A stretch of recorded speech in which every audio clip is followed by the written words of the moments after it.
Welcome back to The Explainer. Today we are talking about what is officially the shortest war in recorded history. And when I say short, I mean really, really short. The whole thing lasted, get this, 38 minutes. 38 minutes. That's it.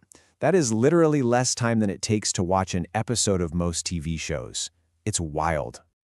But don't let that short time frame fool you. The outcome was absolutely devastating and incredibly one-sided. We're talking 500 casualties on the Zanzibari side versus a single British sailor who was injured. So, that's the big question, right? How in the world does a war end so quickly and so decisively? How does a whole country get conquered in less than an hour? Okay, let's get into it. So to really understand this, we've got to rewind a bit. This whole thing didn't start with a bang. No, it started with a piece of paper, a treaty that basically set the stage for everything that was about to go down. For the British Empire, their official reason for going to war, their casus belli you could say, was a violation of that treaty, specifically the 1890 Heligoland-Zanzibar Treaty. So let's break down what this treaty actually said. On paper, Zanzibar was its own thing, a British protectorate. But the real kicker? That second point. The British consul had to approve any new sultan. That's huge. They basically controlled who got to be in charge. And, well, that's a rule that was about to be broken in a big way. All right, so fast forward to August 25th, 1896. This is where that treaty clause gets put to the test, and things just escalate incredibly fast. So here's what happens. The Sultan, who was pretty friendly with the British, dies suddenly. A little too suddenly, if you ask some people. And almost immediately, his nephew, Khalid bin Barghash, makes his move. He just walks into the palace, no British approval needed, he thinks, and declares himself the new Sultan. You can imagine the British were not happy about this. The consul tells him, hey, you can't do that. Stand down. But Khalid? He completely ignores him. He's convinced he has the right to the throne. And frankly, I think he just didn't believe the British would actually do anything. So he doubles down, barricading himself in the palace with almost 3,000 of his followers. So Khalid isn't budging. And out in the harbor, things are getting really tense. You've got this standoff brewing, one guy in a palace versus, well, the entire British Empire.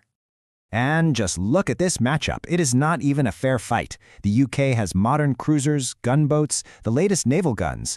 The Sultanate of Zanzibar has a single royal yacht, the HS Glasgow, plus a bunch of guards and civilians with some old cannons. This is the definition of a David and Goliath situation, except Goliath has machine guns. And you'd think, seeing those warships, Khalid might reconsider. But nope.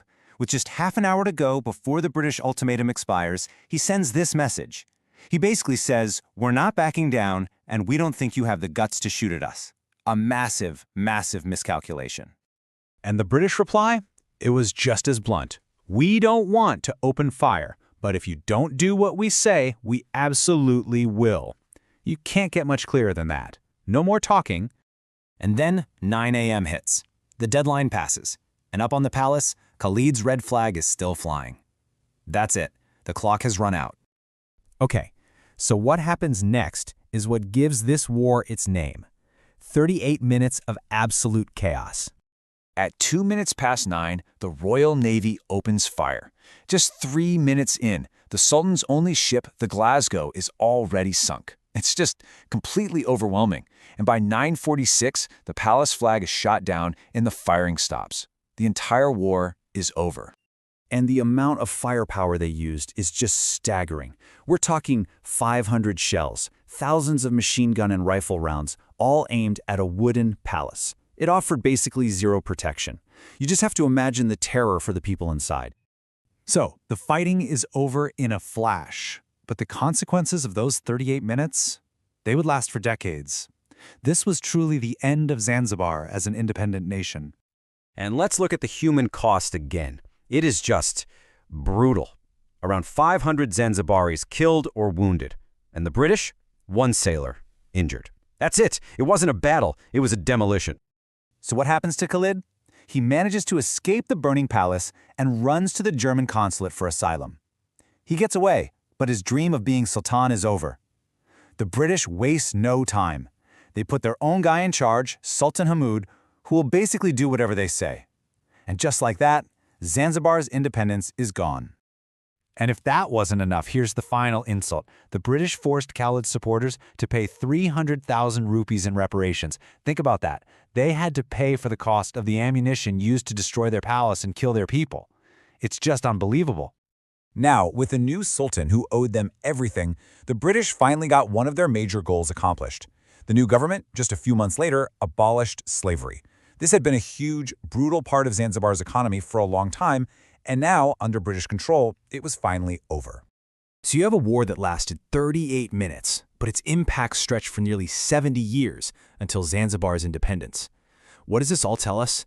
Really, the Anglo-Zanzibar War is this incredibly stark example of power in the colonial era.